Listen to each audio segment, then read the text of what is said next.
In today's video, we got a whole bunch of news coming in from Xbox layoffs, starting from today, mass layoffs.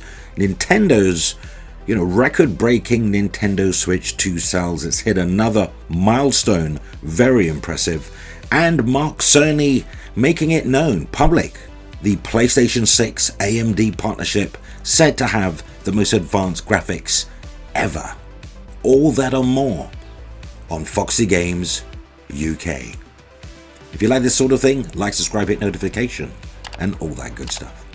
So, our first news story comes courtesy of twistedvoxel.com. All links for all stories are available in the video description.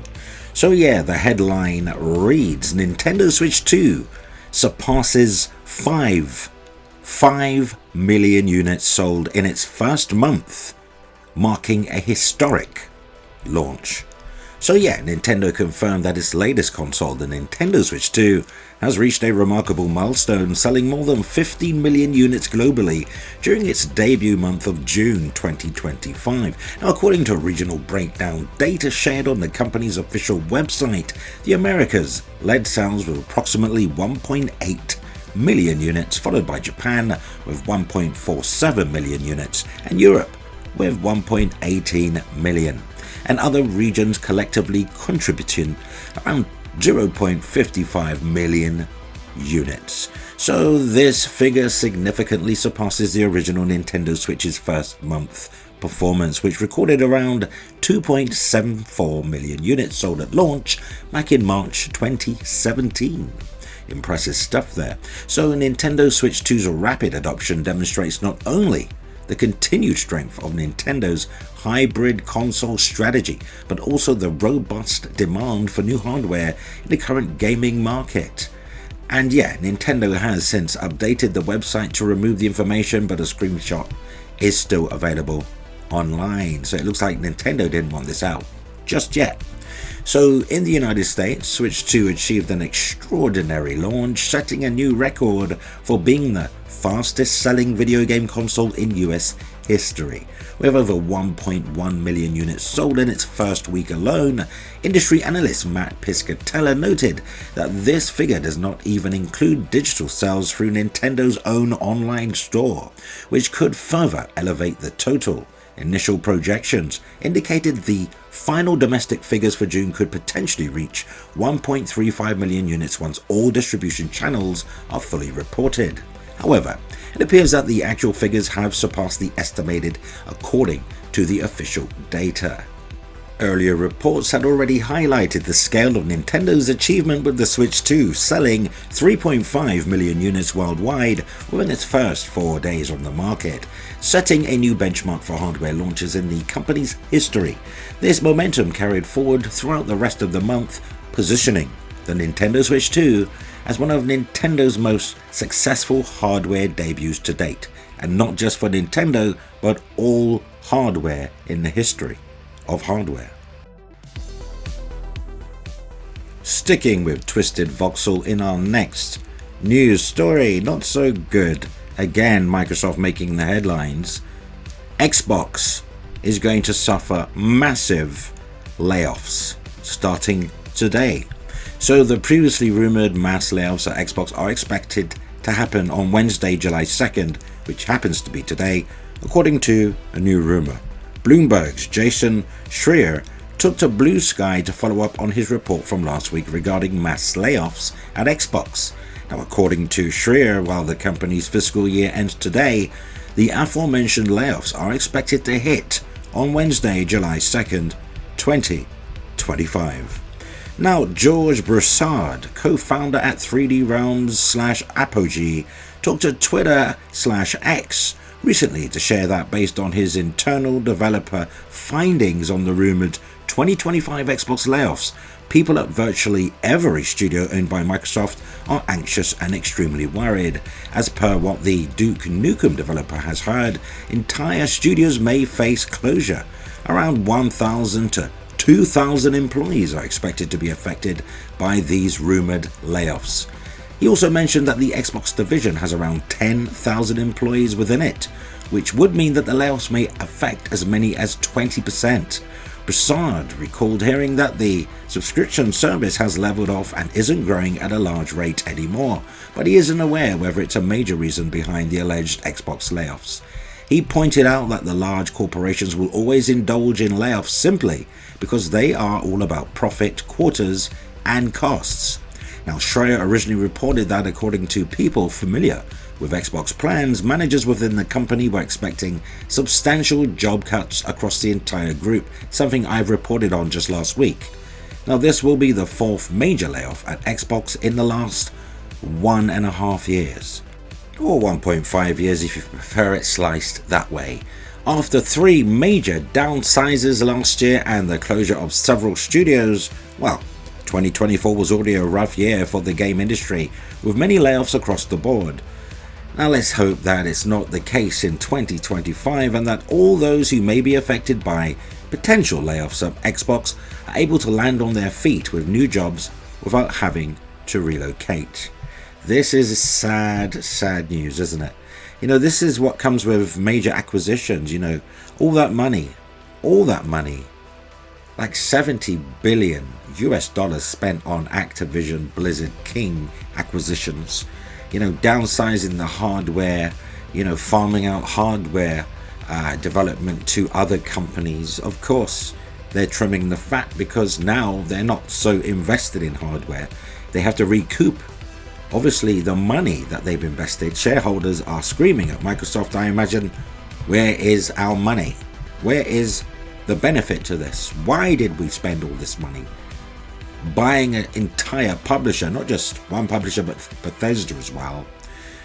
Laura Freyer and Mike Ybarra, both significant ex-employees at Microsoft in the Xbox division, with Ybarra himself being VP, Vice President, Corporate Vice President, holding many positions over his long tenure, as well as Laura Freyer.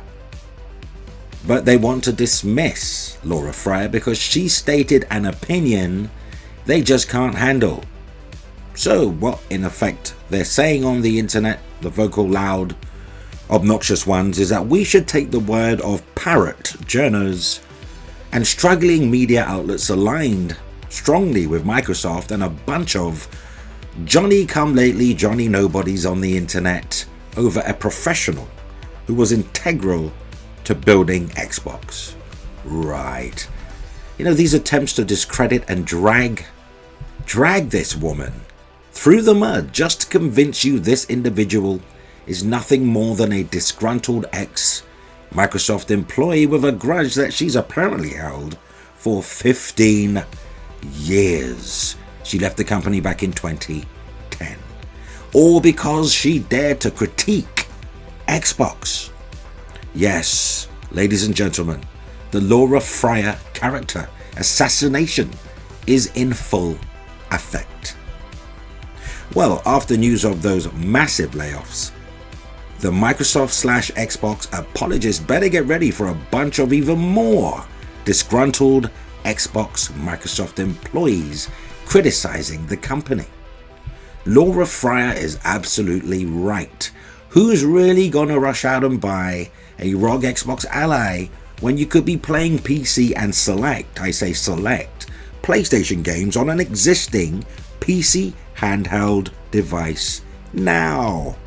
Essentially, all Laura Freyer said was there's no reason really for anybody to buy the ROG Xbox Ally, this thing that just has an Xbox button and Windows Gaming Lite that will be made available pretty much to any Windows 11 device. It won't be exclusive to these Asus handhelds, which are reskins.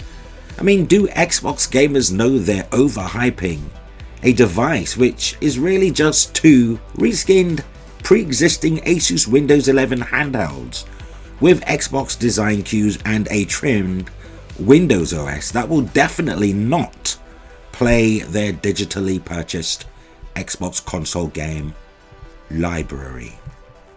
Because the way they're hyping this thing up, they're hyping it up like it's an Xbox. Microsoft said it's a Windows device. It's not an Xbox. Get it through your thick, rusted craniums. It is not an Xbox. It cannot play Xbox console games natively. You have to play PC games on it.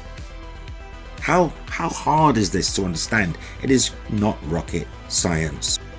But you try communicating that to the loud, vocal, obnoxious side of the Xbox community, they will challenge you at every jump. Yes, it's an Xbox. Yes, it's an Xbox. In spite of not being able to access their paid for, over the years, digital library that sits on their Xbox console, they're quite happy to forego all that, jump straight into this new device where they have to play the PC version of Xbox games, the PC version of third-party games. Yes, they're willing to do that and spend up to $900,000 for it. Maybe things will change when it comes to the Xbox 25th anniversary, and maybe we'll all be proven wrong, just as Laura Fryer optimistically said in her recently now critiqued and they're coming for her podcast. Well, we'll wait and see. So in our final news story then, this one courtesy of PlayStationLifestyle.net, the headline: PS6 to push the boundaries of video game graphics. Yes, we're talking about PlayStation 6 already. But if you just invested in a PS5 or PS5 Pro, fear not for the PlayStation 6. I don't expect it to be available until at least 2028, regardless of what others are saying. So on with the article. An AMD executive recently shared their goals for Project Amethyst, the partnership between the tech company and PlayStation that focuses on innovating machine learning technology for gaming. As the PS5 has already seen improvements thanks to the effort, the PS6 will surely utilize what the two companies learned to bring a graphical experience that will push the boundaries. So in a recent post from AMD Computing and Graphics SVP, that's Senior Vice President and Global Manager Jack Huyen, I hope I pronounced that name correctly, the two core goals for Project Amethyst is first designing an architecture optimized specifically for machine learning workloads in gaming, and the second is developing high quality neural networks that push the boundaries of real-time graphics. Sony announced its Project Amethyst AMD partnership back in December 2024, which means we aren't even a year into this deeper collaboration. Despite that, the collab already plans to improve PS5 Pro by implementing FSR4, AMD's latest iteration of machine learning upscaling technology, to Sony's enhanced console, the PS5 Pro, expected in 2026. Now, as this is still a new partnership, well, not so real. I mean, AMD, and I don't understand why this is all being reported as new in other outlets. Microsoft and Sony been working with AMD for like 15, going on 20 years now. So it's strange, but as it's stated in the article, verbatim, this is a new partnership. It stands to reason that we would see many of these boundary pushing technologies with the PlayStation 6. And this is just the beginning, said Hun in his post. There's enormous potential ahead, and we're incredibly proud of what we've achieved so far. The future of gaming is bright, and we're just getting started. While there's certainly plans to release a PlayStation 6 as a traditional console, unlike what Microsoft seems to be doing with its next gen, well, whatever they're going to call it, it does seem that the next PlayStation generation is many years away. In a recent statement from PlayStation CEO Hideki Nishino, he acknowledged the interest in a new console. However, considering the PS4 still has a large active user base on top of PS5's 80+ million sold, it seems Sony will continue a multi-generational approach, which you may like or dislike. What are your expectations for PlayStation 6? Let me know in the video comments. But that brings us to the end of another video. It's been emotional. If you like this sort of thing, like, subscribe, hit notification and all that good stuff. And always remember, play games, not corporations.